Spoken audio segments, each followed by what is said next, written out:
করতেছো মামা কত বছর যাবত? মনে করেন প্রায় 25-26 বছর। 25 থেকে 26 বছর এই কাজে আছো। আর তোমার আগে কেউ ছিল মানে এই কাজ করছে? আমার দাদা করছে।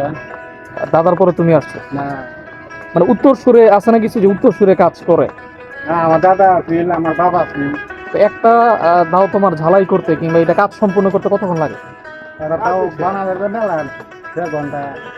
1.5 থেকে 2 ঘন্টা। 2 ঘন্টা। আচ্ছা আচ্ছা। নিজে থেকে বানাও পরে সেল করো এরকম তো হয় নাকি? নাকি মানুষ দিলে ওইটা জাস্ট তুমি মডিফাই করে হ্যাঁ, দাও? মনে করেন কাস্টমার আইছে, বায়না দিছে, দাম দর ঠিক করছে। এগুলা কেমন মানে ধরো যে জং পড়ে গেছে তুমি ঠিক করে দিবা, ওটার কাছে কেমন বাজেট করো বা কেমন টাকা নাও? মনে করেন কেউ কেউ 50 টাকা দেয়, কেউ কেউ 60 টাকা দেয়, কেউ কেউ 100 টাকা দেয়, কেউ কেউ 80 টাকা দেয়।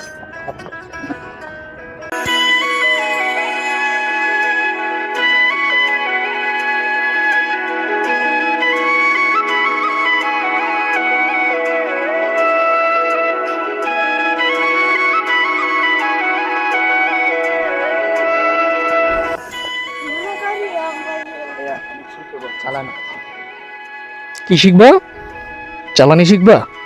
বিয়ের পরে চালানো শিখবা, এখনো ছোট তুমি।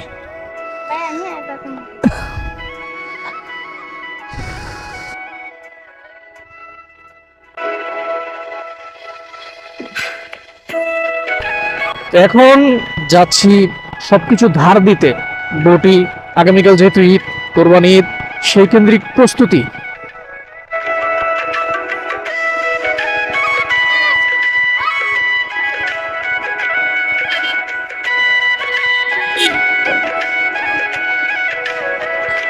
আসলে গাইস গ্রামের মুগ্ধতা আপনি শহরে থাকলে কখনো বুঝবেন না, এটা আপনার গ্রামে এসেই ফিল নিতে হবে।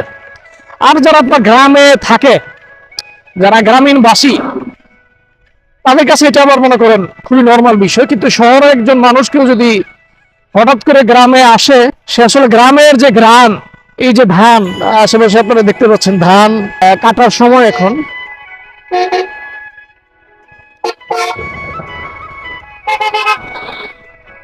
তারপর হচ্ছে বিশেষ করে এখন যে আমি আপনার মোটোব্লগ করতেছি, আমার নাকে যে গ্রামগুলো আসতেছে, এক নম্বর হচ্ছে পাকা ধানের যে গ্রাম, এটা আমি পাচ্ছি।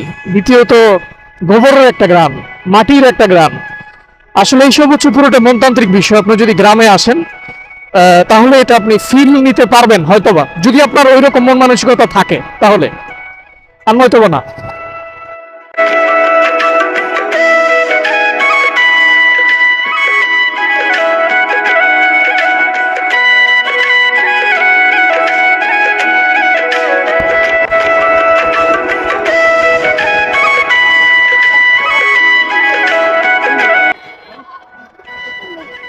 কত নিল ভাই?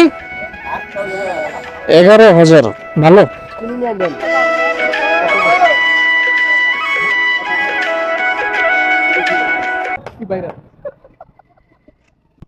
ইউ লাস্ট কত বলছি জানো? 2,500।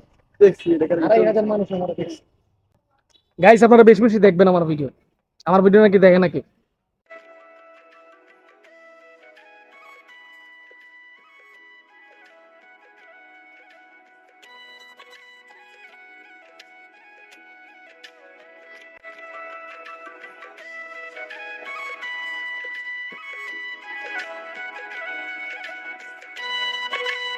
মামা তাহলে 15 বছর যাবত এই লাইনে আছো না? হ্যাঁ। 15 বছর যাবত আছো।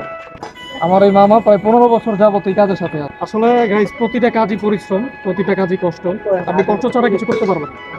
অনেকে আছেন ধুলি দুলালের ছেলে, বাবার টাকা আছে, বাবার টাকা উড়ান।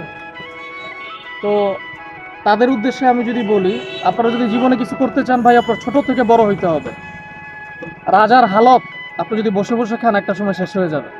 আপনি যদি রাজার হালতেও থাকেন বা আপনার বাবা রাজা, আপনি রাজপুত্র, সেটার ক্ষেত্রেও আপনি একটা সময় বসে বসে খেলে গরিব হয়ে যাবে। তো সেই ক্ষেত্রে শরীর খাটাবেন, আল্লাহ আপনাকে সুস্থতা দান করবে, আল্লাহ আপনাকে সুস্থ রাখবে, ফিটনেসের দিক থেকে সুস্থ থাকবেন এবং কি আহ, সব দিক থেকে প্রফুল্ল থাকবেন। কাজ মানুষকে ভালো রাখে, কাজ মানুষকে সুস্থ রাখে।